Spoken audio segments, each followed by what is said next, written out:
guys, this is another entry in the Allan's Answers podcast for August 27th, 2010. And this episode I have 4 questions lined up for us to talk about today.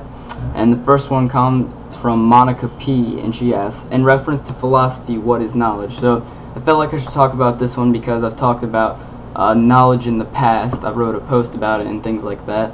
And I feel like knowledge is essentially gaining through your senses from your environment a sense of what's going on. Like the stimulus from your environment kind of provokes your mind and makes you think about what's going on. Like if something happens, like if you score a goal in soccer, your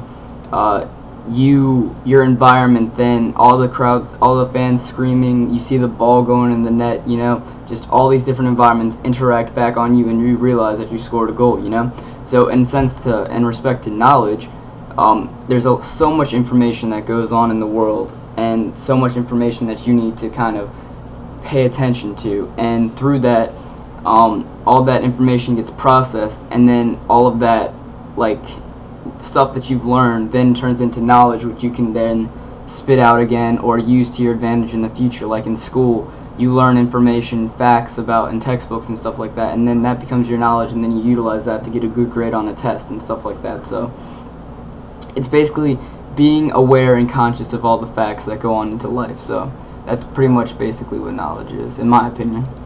And then Sherry asks, which lasts longer, motivation or inspiration? And I felt like I should talk about this because I don't think there's a right answer to this, because I feel like motivation and inspiration come in hand. Like you can be inspired to do something, thus that gets you motivated to do it. Or you can be motivated, and then that motivation can transform into inspiration. And then I feel like that it doesn't really matter which one you have. It's just important to have it in whatever you're doing, especially if it matters how well you perform the task. Because if you're motivated or inspired to do it, then you'll definitely perform way better than if you just didn't want to do it in the first place. Like the podcast that I did about motivation, motivation, and then I wrote a note about inspiration as well. And both are very, very strong influencers on how well you will be in a certain outcome. So I feel like that if you're looking for which one lasts longer, I think they kind of go hand in hand, so you can't really have a time difference in that. But that's just my opinion, Sherry. Sorry if that's not really an answer.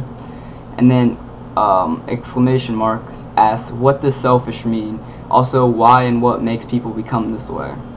I feel like selfish essentially means that you are self-centered in your life, and your environment can basically, regardless of what happens in your environment, it doesn't really affect you, or it obviously will affect you, but you don't see that it will affect you as much as how your life and your personal experience is affected by situations. So you basically take priority over everything else in existence, at least in your own opinion.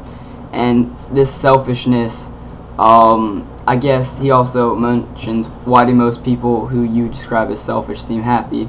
And I don't necessarily think that selfishness equates to happiness. I feel like that people who are self-centered have huge egos about themselves, and through those egos you can feel really accomplished at anything positive that you do, so therefore you'll probably be happier with your performance than somebody else. That's just my opinion. I don't necessarily think selfish people are more happier than everybody else.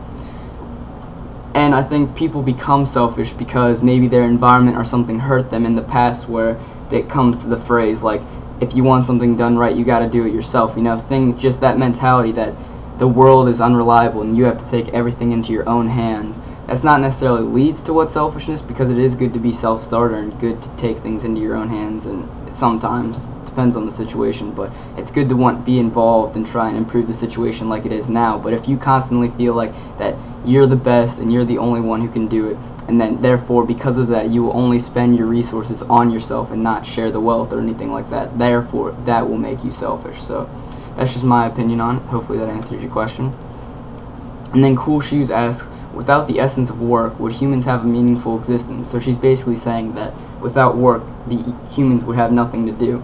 And I feel like this is not true. I feel like work's an important part of humanity because it constantly improves our society, because with work we're motivated to buy money or just the love of work, that we will continue to improve and push the boundaries of our current society, whether it's in technology, arts, all these different industries and facets of life.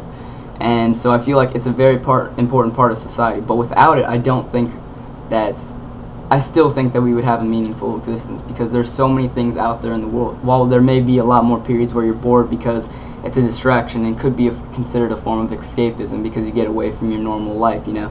But without work, a lot of your social life is involved, and because of your social life, I feel like an important part of what creates meaning is the human emotions, you know. It sets a tone, like I wrote in the previous post. It sets this tone, and basically just your human emotions just allow you to feel excitement, and therefore they allow you to feel things like happiness, excitement, joy, sadness, and all those different emotions. The change in them constantly make life worth living, and I feel like that those changes in emotions also create memories that you can look back upon and be like, wow, that was awesome, you know. And I don't feel like that without work we would have less of these emotions, you know. I still think people would be happy. They may even be happier because they don't have to work, you know. But I also feel like an important part to talk about this is